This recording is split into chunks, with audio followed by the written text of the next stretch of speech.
حضرت والا سے بڑے ادب اور احترام کے ساتھ میں حضرت والا کو دعوت دیتا ہوں کہ حضرت والا تشریف لائیں اور ناصحانہ کلام سے ہم سب کو مستفیض فرمائیں۔ یہ نہ پوچھ کہ گفتگو میں کیا اثر رکھتا ہے وہ، یہ نہ پوچھ کہ گفتگو میں کیا اثر رکھتا ہے وہ، سنگ دل کو موم کرنے کا ہنر رکھتا ہے وہ۔ حضرت مفتی محمد حسن صاحب، استاد حدیث و تفسیر، نور الاسلام، شاہ پیر گیٹ میرٹھ۔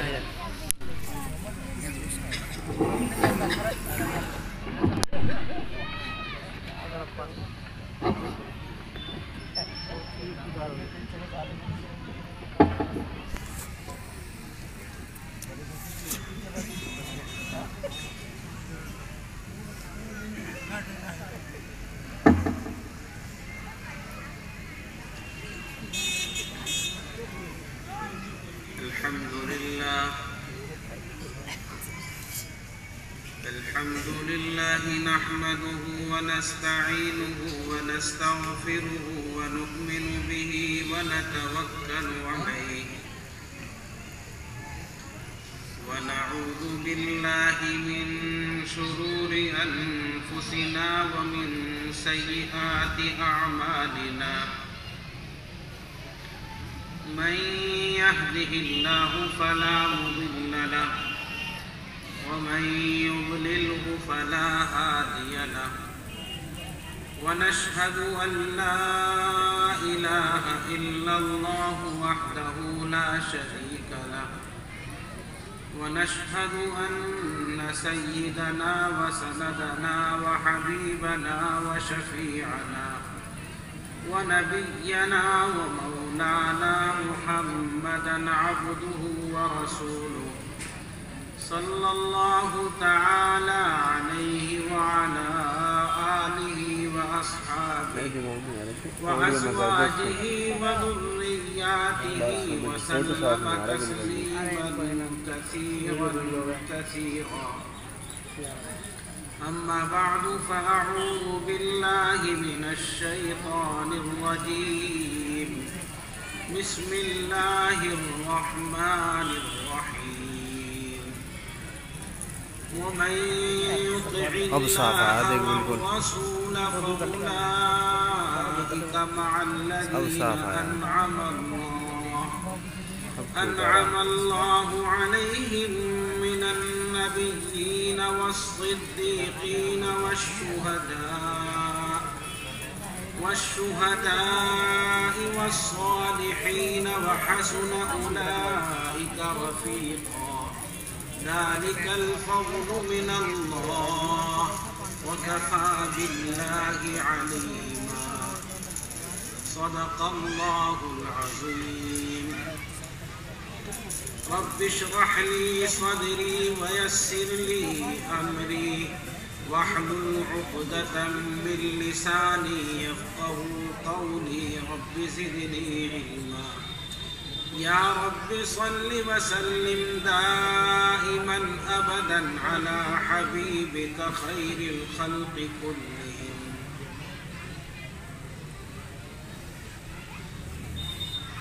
محترم معزز علماء کرام، بزرگان محترم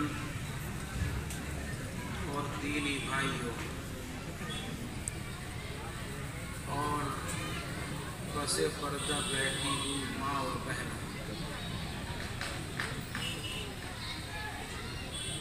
آپ کے اس مدرسے کا یہ سالانہ جلسہ جس کی ایک نشست رات میں بھی ہوئی اور پھر صبح سے یہ آپ کا پروگرام، آپ کا جلسہ چل رہا ہے اور مختلف علماء اور طلباء کی زبانی آپ نے دین کی باتیں سنی ہیں، مزید اور بھی آپ کے سامنے دینی باتیں آئیں گی۔ اللہ تعالیٰ سے دعا کریں کہ اللہ تعالیٰ جو بھی دین کی باتیں کہی جائیں سنی جائیں اللہ ان پر عمل کی توفیق سے مالا مال فرما دے۔ برادران اسلام، اس وقت میں نے جو آپ کے سامنے قرآن کریم کا ایک حصہ تلاوت کیا ہے، اس حصے کے اندر اللہ تبارک و تعالی نے اس بات کی وضاحت فرمائی ہے کہ جو انسان اللہ اور رسول کے کہنے کے مطابق اللہ اور رسول کے فرامین کے مطابق اس زندگی کو گزارے گا، اللہ تبارک و تعالی اس کا حشر بروز قیامت نبیوں کے ساتھ، صدیقین کے ساتھ، شہداء کے ساتھ اور صلحاء کے ساتھ فرمائے گا۔ اللہ پاک نے اس حصے کے اندر اس بات کو ارشاد فرمایا ہے۔ چنانچہ کہا گیا وَمَن يُطِعِ اللَّهَ وَالرَّسُولَ، اور جو انسان اللہ کے کہے کو مانے، رسول کے کہے کو مانے گا، وَأُولَئِكَ مَعَ الَّذِينَ أَنْعَمَ اللَّهُ،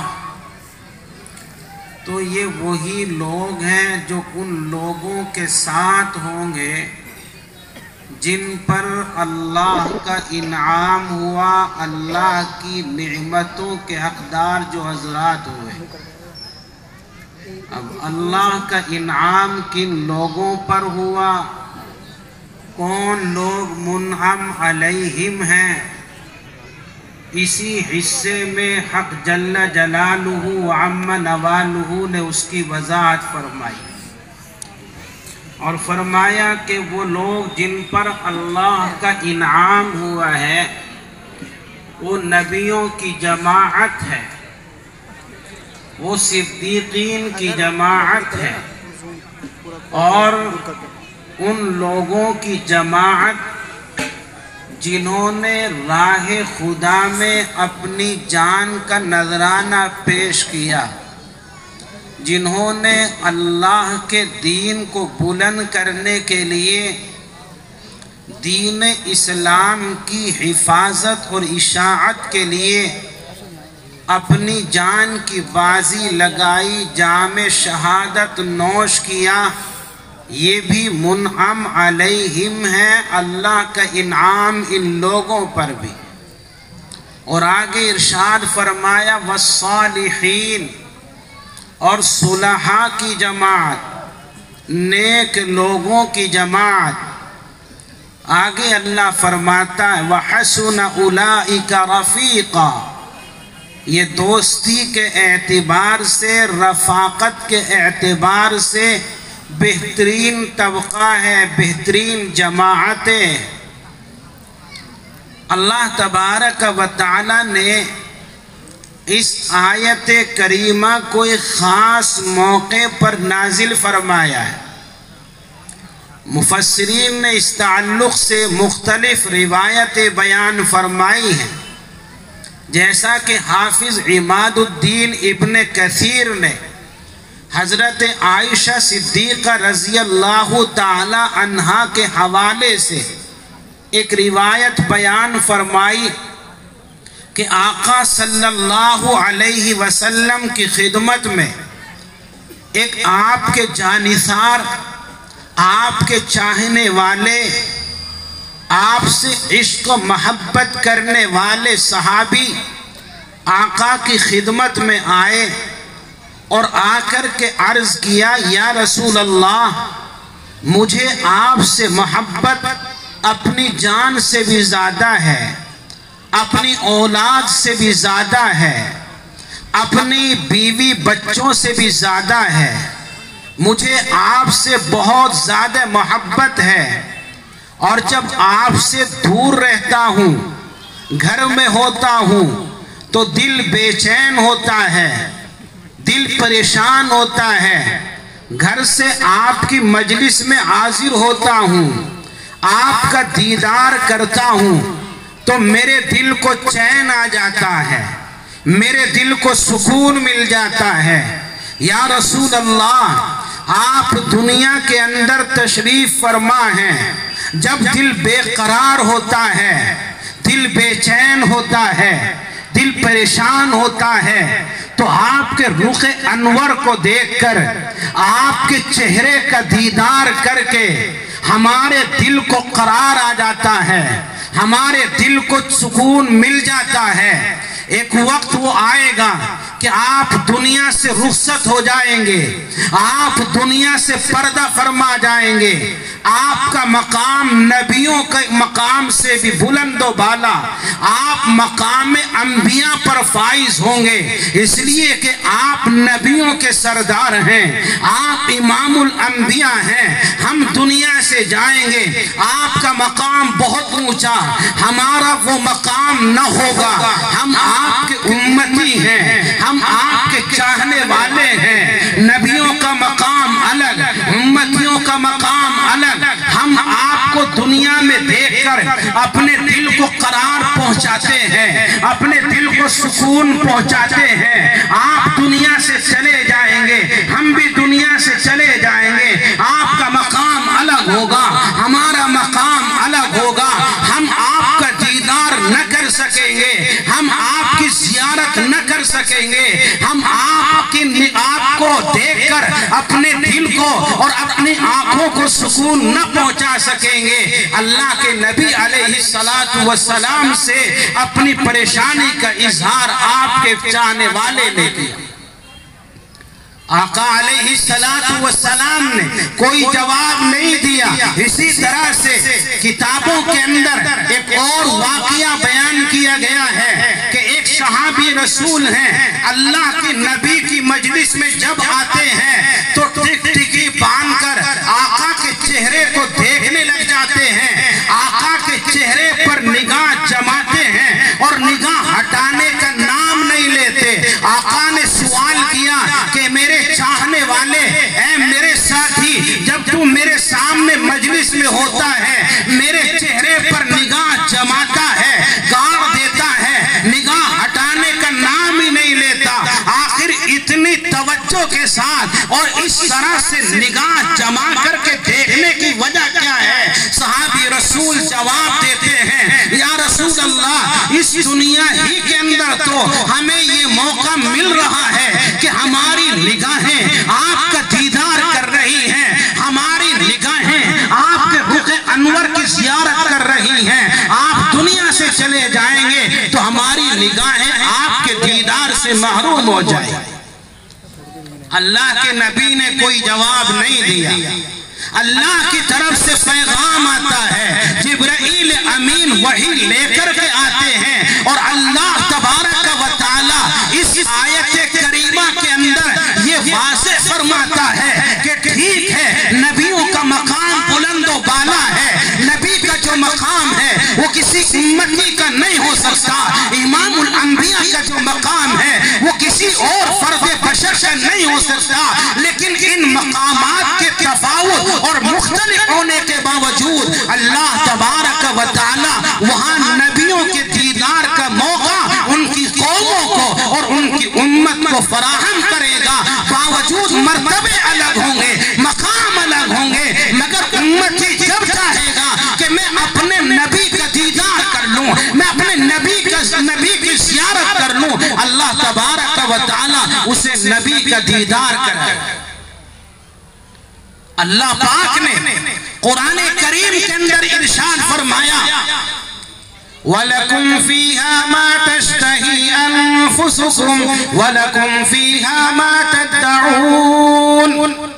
جنت کے اندر تمہارے لیے وہ تمام چیزیں ہیں جن کی تم خواہش کرو گے، جن کو تم مانگو گے، تمام کی تمام چیزیں وہاں میسر ہوں گی۔ اگر ایک امتی چاہے گا کہ میں نبی کا دیدار کروں، اللہ تعالیٰ اس کا کا موقع فراہم کرے گا۔ تو صحابی رسول کی جو پریشانی تھی، صحابی رسول کا جو رنج اور غم تھا، اللہ پاک نے اس کا ازالہ کرنے کے لیے اور اس کو ختم کرنے کے لیے اپنا یہ مقدس کلام کا حصہ نازل فرمایا۔ اس کے اندر اللہ نے کیا کہا؟ فرمایا جو اللہ اور اس کے رسول کے کہنے کو مانے گا۔ رسول کے کہنے کا مطلب کیا ہے اور کہنا ماننے کا مطلب کیا ہے؟ نبی اکرم صلی اللہ علیہ وسلم جو حکم ہمیں دیں، جو فیصلہ ہمارے لیے کرے، اس فیصلے کو بسر و چشم قبول کرنا یہ ہر امتی کی ذمہ داری ہے۔ امت میں ہر فرد کی ذمہ داری بنتی ہے۔ نبی جو حکم دے اس کو مانے، نبی جو فیصلہ کرے اس کو قبول۔ تاجدار مدینہ صلی اللہ علیہ وسلم دنیا کے اندر تشریف رکھتے تھے۔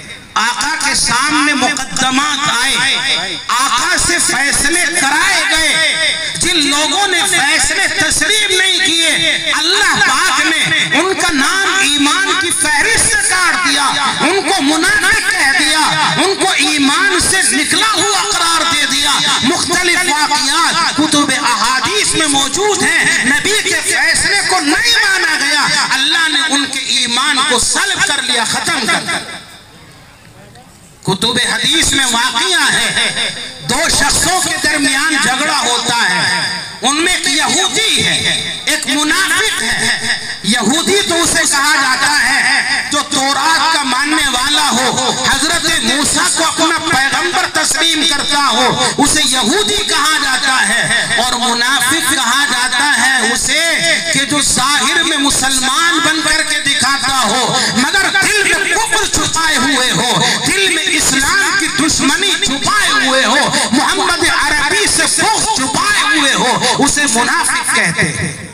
دونوں کا جھگڑا ہوا اور جھگڑے میں بات جب زیادہ بڑھی تو بات اس پر چلی کہ چلو بھئی اپنے اس معاملے میں کسی سے فیصلہ کرا لیتے ہیں، کسی کو حکم اور فیصل بنا لیتے ہیں۔ آپس میں مشورہ ہوا کہ فیصلہ کسی سے کرا لیں۔ اب یہودی تو کہتا ہے کہ اس مقدمے میں ہم فیصل محمد عربی کو بنائیں گے، اور جو اپنے آپ کو مسلمان کہلاتا تھا، اپنا اسلام ظاہر کرتا تھا، اس کی خواہش اور اس کا کہنا یہ تھا کہ یہودیوں کا جو سردار کعب ابن اشرف ہے اس سے فیصلہ کرائے۔ عجیب بات ہے، جو یہودی ہے وہ فیصلہ چاہتا ہے محمد ابن عبداللہ سے، اور جو اپنے آپ کو مسلمان کہلاتا ہے وہ فیصلہ چاہتا ہے یہودیوں کے سردار سے۔ آخر وجہ کیا ہے؟ اس مسلمان کے دل میں جو اپنے آپ کو مسلمان کہلاتا تھا در حقیقت کافر تھا، اس کے دل میں چور تھا، چور چھپا ہوا تھا، دل میں کھوٹ تھا۔ اسے پتا تھا کہ محمد ابن عبداللہ کے پاس ہمارا معاملہ جائے گا، اللہ کی طرف سے وحی آئے گی، نبی کو بتلا دیا جائے گا کون حق ہے کون ناحق ہے۔ اور اس مقدمے کے اندر حق پر یہودی تھا اور وہ منافق ناحق پر تھا، وہ غلط تھا اور یہودی صحیح تھا۔ وہ سمجھتا تھا کہ وحی آئے گی، میرے خلاف آئے گی اور نبی اکرم میرے خلاف فیصلہ کر دیں گے۔ یہودیوں کے سردار کے پاس جاؤں گا، اپنی چرب زبانی سے بات بنا کر اس کو اپنے فیور میں لے لوں گا اور فیصلہ اپنے حق میں کرا لوں گا۔ یہودی جانتا تھا کہ اللہ کے پیغمبر محمد فیصلہ کریں گے، حق کریں گے، فیصلہ کریں گے، صحیح کریں گے، آپ کا فیصلہ غلط نہیں ہوگا۔ آپس میں کافی بحث و مباحثہ ہوا، آخر یہ طے پایا کہ چلو محمد عربی ہی سے فیصلہ کراتے۔ دونوں گئے، آقا کی خدمت میں پہنچے، اپنا معاملہ رکھا، اپنا مقدمہ آقا کو سنایا۔ نبی اکرم صلی اللہ علیہ وسلم نے دونوں کی باتوں کو سن کر فیصلہ یہودی کے حق میں دے دیا۔ حق بھی اسی کا تھا کہ فیصلہ اس کی جانب جائے، اس کے حق میں فیصلہ ہو، حق پر وہی تھا، اس لیے اللہ کے نبی نے اس کے حق میں فیصلہ سنایا۔ اب یہ منافق تلملا اٹھا، غصے میں ہوا، اور وہاں سے نکلنے کے بعد اس اس نے اس یہودی کو پٹانا شروع کیا، بہکانا شروع کیا کہ چلو عمر کی عدالت میں چلتے ہیں اس معاملے کو لے کر۔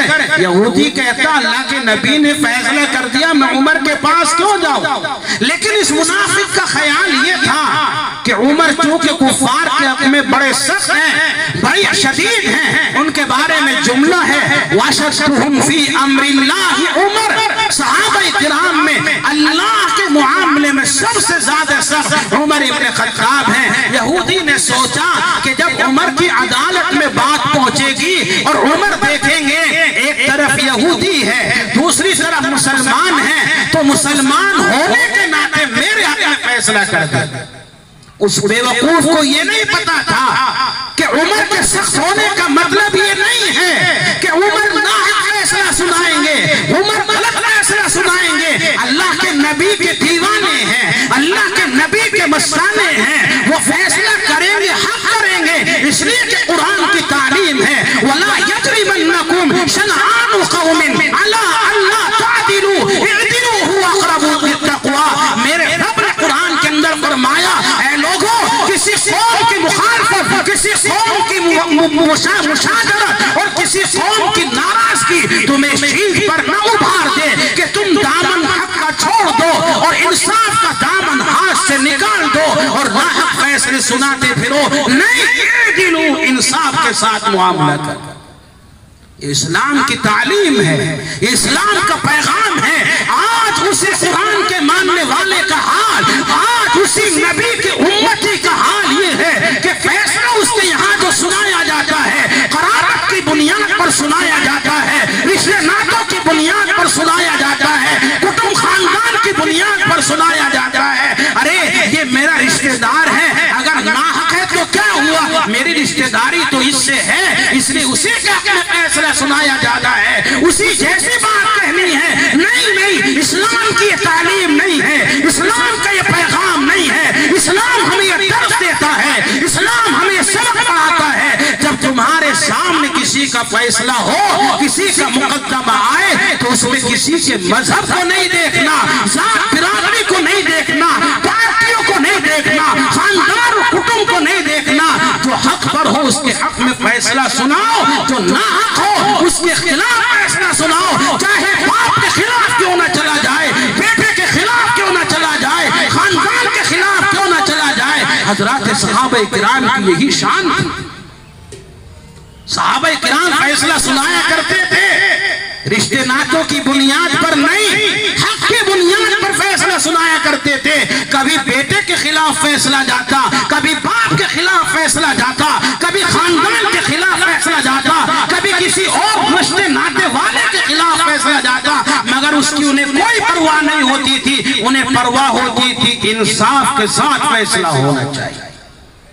عمر کی عدالت میں پہنچے، عمر ابن خطاب سے اپنا معاملہ بیان کیا۔ جب یہ دونوں اپنا مسئلہ عمر کی عدالت میں رکھ چکے، یہودی نے کہا عمر ابن خطاب اس مقدمے کو لے کر ہم محمد ابن عبداللہ کے پاس گئے تھے، انہوں نے میرے حق میں فیصلہ سنایا۔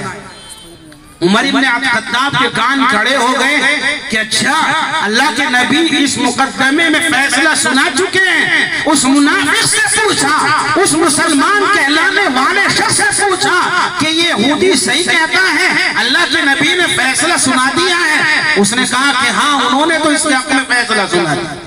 عمر ابن خطاب کہنے لگے کہ ٹھیک ہے بھی آپ تشریف رکھیں، میں گھر سے باہر آتا ہوں۔ اللہ کے نبی علیہ السلام کے دیوانے عمر ابن خطاب گھر کے اندر گئے، تلوار نکال کر کے لائے اور اس منافق کا سر قلم کر دیا، سر دم سے جدا کر دیا، یہ کہتے ہوئے کہ جو محمد کے فیصلے کو قبول نہ کرے عمر کی عدالت میں اس کے لیے یہی فیصلہ ہے۔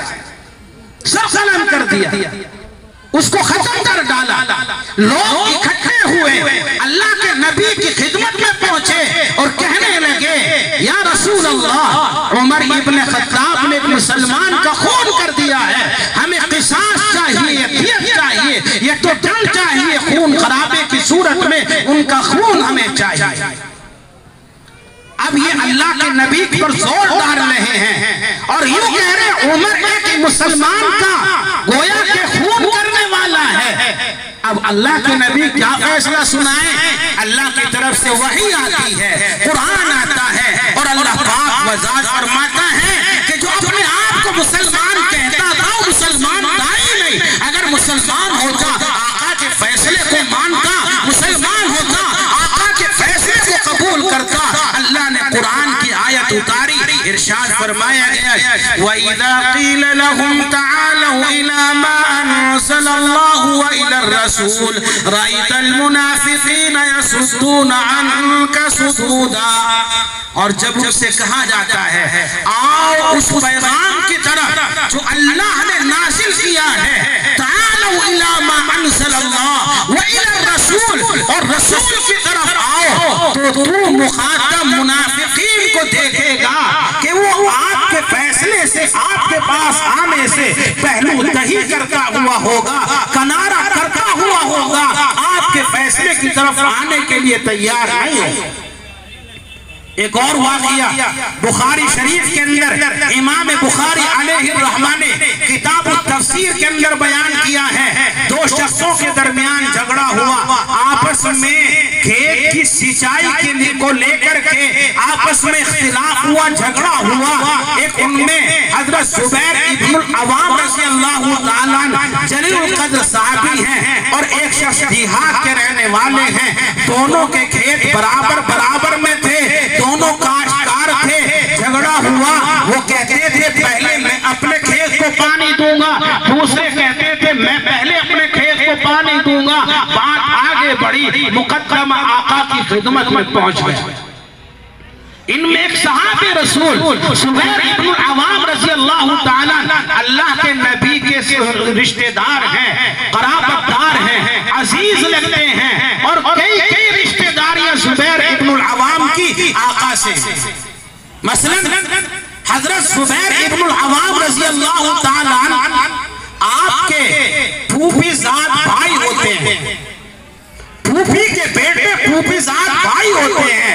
ایک رشتہ تو پھوپھی زاد بھائی ہونے کا ہے، دوسرا رشتہ یہ کہ زبیر ابن العوام رضی اللہ تعالیٰ آپ کی زوجہ مطہرہ خدیجہ الکبریٰ رضی اللہ تعالیٰ عنہا کے بھتیجے ہوتے ہیں۔ اس اعتبار سے رسول اکرم زبیر کے پھوپھا بھی لگے۔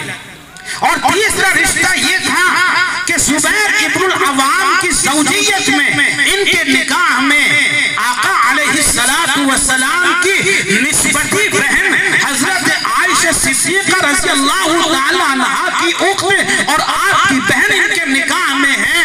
اس اعتبار سے ہم سلف اور ساڑو بھی لگتے ہیں۔ تین رشتے زبیر ابن العوام سے ہیں۔ اللہ کے نبی نے پوچھا کہ زبیر پہلے کھیت کس کا پڑتا ہے؟ جدھر سے پانی کو آنا ہے، پانی کس پانی سے سینچائی کھیت کی ہونی ہے، پہلے کھیت کس کا پڑتا ہے؟ بتلایا گیا پہلے کھیت زبیر کا ہے، بعد میں اس دیہاتی کا ہے، اور کھیت دونوں کے سوکھے پڑے ہیں، ان کے کھیت کو بھی پانی کی ضرورت، ان کے کھیت کو بھی پانی کی ضرورت۔ اللہ کے نبی نے دونوں کی باتوں کو سنا اور فیصلہ سنایا، زبیر پہلے تم اپنے کھیت کی سینچائی کر لو، اپنے کھیت کو پانی دے لو، اور جب تمہارا کھیت سیراب ہو جائے تو پھر آگے پانی چھوڑ دینا، تاکہ یہ دیہاتی اپنے کھیت کو سینچ لے، اپنے کھیت کو سیراب کر۔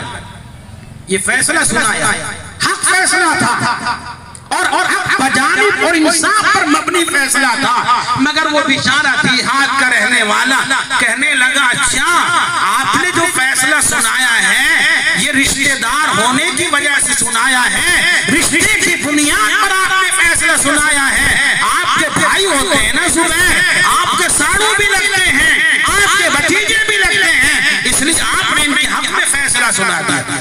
رسول اکرم صلی اللہ علیہ وسلم کا چہرہ بدل گیا، متغیر ہو گیا، اور آپ نے فرمایا زبیر اپنے کھیت میں پانی کرو، اور اتنا پانی اس کے اندر بھرو کہ کھیت لبالب ہو جائے، ڈولیوں سے اوپر کودنا شروع ہو جائے، بہنا شروع ہو جائے، پھر آگے پانی چھوڑنا۔ یہ اللہ کے نبی کے فیصلے کو ایک شخص نے قبول نہیں کیا، اور اس فیصلے کی بنیاد رشتہ داری کو بتلا دیا، قرابت داری کو بتلا دیا۔ اللہ اللہ کی طرف سے پیغام آیا، وحی الہی آئی، قرآن آیا، اور اللہ نے فرمایا اور اپنے قسم کھا کر کے، اپنی ربوبیت کی قسم کھا کر کے فیصلہ سنایا۔ قرآن کیا کہتا ہے؟ سنیے قرآن کی زبانی، فَلَا وَرَبِّكَ لَا يُؤْمِنُونَ حَتَّى يُحَكِّمُوكَ فِي مَا شَجَرَ بَيْنَهُمْ ثُمَّ لَا يَجِدُوا فِي أَنفُسِهِمْ حَرَجًا مِّمَّا قَضَيْتَ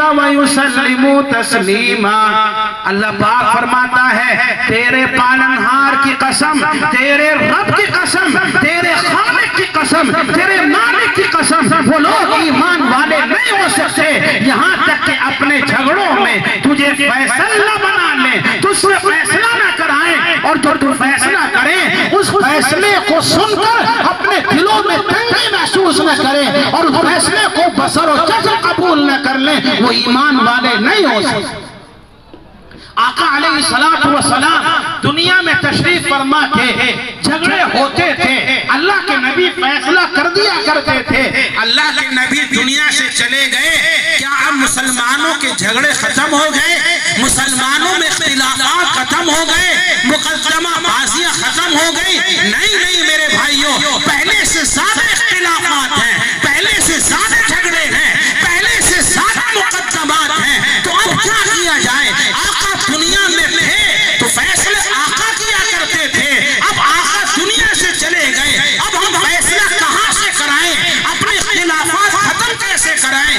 آقا دنیا سے ضرور چلے گئے ہیں، لیکن آقا کا لایا ہوا پیغام نہیں گیا، آقا کی پیش کردہ شریعت ختم نہیں ہو گئی، آپ کا لایا ہوا دین موجود ہے، آپ کی لائی ہوئی شریعت موجود ہے، آپ کا پیش کردہ قانون موجود ہے، آپ کا پیش کردہ ضابطۂ حیات موجود ہے۔ آج بھی اگر ہمیں اپنے فیصلے کرانے چاہیے وہ دین کی روشنی میں، شریعت کی روشنی میں، اور ان فیصلوں کو قبول بھی کرنا چاہیے۔ آج ہمارے حالات ایسے ہیں کہ کوئی جھگڑا ہو، کوئی اختلاف ہو، کوئی مقدمہ بازی ہو، موٹا پیسہ عدالتوں کے نظر کر دیتے ہیں، ان کی بھیٹ چڑھا دیتے ہیں، مگر کبھی ایمان والے کو اس چیز کی توفیق نہیں ہوتی، کبھی فہم و خیال کے اندر یہ بات نہیں آتی کہ میرا جھگڑا ہے، میرا دین اس مسئلے میں کیا کہتا ہے، میرے پیغمبر کا لایا ہوا قانون کیا فیصلہ سناتا ہے، کبھی ایمان والے کے دل میں اس کا خیال نہیں ہوتا۔ میرے بھائیوں، پھر اس کا انجام ہم دیکھ رہے ہیں، بربادیاں ہیں، تباہیاں ہیں، مصیبتیں ہیں، ہلاکتیں ہیں۔ ایک آدمی ایک مقدمے میں پھنستا ہے، پوری زندگی مقدمہ لڑتا رہتا ہے، مکان بیچ دیتا ہے، جائیداد بیچ دیتا ہے، قرض پر پیسہ لے کر مقدمات کی بھیٹ چڑھا دیتا ہے، مگر فیصلہ اس کا نہیں ہوتا، مقدمہ ختم نہیں ہوتا۔ اگر ہم دین اسلام کے مطابق اپنے اختلافات کو ختم کرائیں، فیصلے دین و اسلام کی روشنی میں کرائیں، تو پیسہ بھی برباد نہیں ہوگا اور فیصلہ بھی جلدی ہو جائے گا۔ میرے بھائی اور بزرگوں، اللہ تبارک و تعالیٰ نے جو ہمیں دستور دیا ہے وہ لنگڑا اور آپاہج دستور نہیں ہے، وہ فقیر اور کنگال دستور نہیں ہے کہ تھوڑا سا کوئی معاملہ سامنے آ جائے اب دستور اسلام میں کوئی شک نہ ہو، کوئی قانون نہ ہو، کوئی ضابطہ نہ ہو۔ نہیں، اللہ پاک نے جو ہمیں دستور دیا ہے، اللہ پاک نے جو ہمیں دین دیا ہے، وہ ایسا مکمل ہے، ایسا پورا ہے کہ اللہ پاک نے اس دین کو اتارنے کے بعد اعلان کر دیا، اليوم اکملت لکم دینکم واتممت علیکم نعمتی ورضیت لکم الاسلام دینا۔ آج میں نے اپنے دین کو مکمل کر دیا ہے، اور دین کے مکمل کیے جانے کا مطلب یہ ہے تمہاری شادی کا مسئلہ ہو تو دین کے اندر طریقہ موجود ہے، کوئی خوشی کا موقع ہو نبی کے پیش کردہ دین کے اندر دستور موجود ہے، غمی کا موقع ہو نبی کے لائے ہوئے دین کے اندر ضابطہ موجود ہے، کوئی کسی بھی طرح کا معاملہ ہو، تجارت کا ہو، زراعت کا ہو، ملازمت کا ہو، سیاست کا ہو، قیادت کا ہو، مرنے کا ہو، گرنے کا ہو، پیدا ہونے کا ہو، ہر چیز کے لیے نبی کی شریعت موجود ہے، نبی کا پیش کردہ قانون موجود ہے۔ ہم آپاہج دین کے ماننے والے نہیں ہیں، ہم ایک مضبوط اور مکمل مکمل اور فولادی قانون کے ماننے والے. آج ہم نے دین کو چھوڑا, آج ہم نے آقا علیہ السلام کی پیش کردہ شریعت سے منہ موڑا, ہم آباج بن گئے, ہم لنگڑے اور لولے بن گئے. تھوڑی سی بات پیش آ جائے, کہیں ہاتھ جوڑ رہے ہیں پولیس والوں کے سامنے, کہیں ہاتھ جوڑ رہے ہیں نیتاؤں کے سامنے, کہیں ہاتھ جوڑ رہے ہیں ججوں کے سامنے, کہیں ہاتھ جوڑ رہے ہیں افسران کے سامنے. ارے رب کی نہیں مانو گے, سب کے تلوے چاٹنے پڑیں گے. رب کی مانو گے, محمد عربی کے مانو گے, تو کسی کے تلوے چاٹنے کی ضرورت پیش نہیں آئے. آج پوری قوم تباہ ہے, پوری قوم برباد ہے. اس کی واحد وجہ یہ ہے کہ ہم نے ہر کام کو دین سے کاٹ دیا ہے, اپنی زراعت کو دین سے کاٹ دیا, تجارت کو دین سے کاٹ دیا, سیاست کو دین سے کاٹ دیا, قیادت کو دین سے کاٹ دیا. ارے میرے بھائیو, دین تو ایسی چیز ہے, ساری چیزیں اسی کے اندر ہیں. دین الگ ہو, تجارت الگ ہو, دین الگ ہو, قیادت الگ ہو, دین الگ ہو, سیاست الگ ہو, دین الگ ہو, کاشتکاری الگ ہو, دین الگ ہو, ملازمت الگ ہو. ایسا نہیں ہے, ہر چیز کے لیے دین کے اندر طریقہ موجود. کمی ہماری, قصور اپنا ہے. اگر اس قصور کو ختم کر دیں اور دین اسلام کی پیروی کی ٹھان لیں, اللہ ہماری دنیا کو بھی راحت والی بنا دے گا, چین و سکون والی بنا دے گا, ہماری آخرت کو بھی اللہ بنا دے گا. اللہ تعالیٰ سے دعا ہے, اللہ تبارک و تعالیٰ ہم سبوں کو اسلام کے مطابق اپنے معاملات کو حل کرنے کی توفیق نصیب فرما دے, اور دستور اسلام کو اپنی زندگی میں داخل کرنے کی توفیق نصیب فرما دے. اللہ کہنے سے زیادہ, سننے سے زیادہ عمل کی دولت سے مالا مال فرما دے. وآخر دعوانا ان الحمدللہ رب العالمین.